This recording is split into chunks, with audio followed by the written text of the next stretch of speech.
এখনো কি তোমাদের সময় হয় নাই ইবাদত করার? এখনো কি তোমাদের সময় হয় নাই গুনাহ ছাড়ার? এখনো কি তোমার সময় হয় নাই নামাজ পড়ার?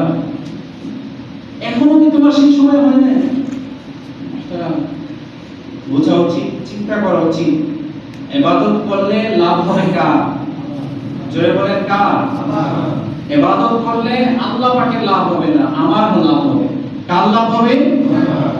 আল্লাহ পাক ইবাদত করলে আমার উপরে সন্তুষ্ট হয়ে আমাকে জান্নাত দিবেন। তো লাভটা কার?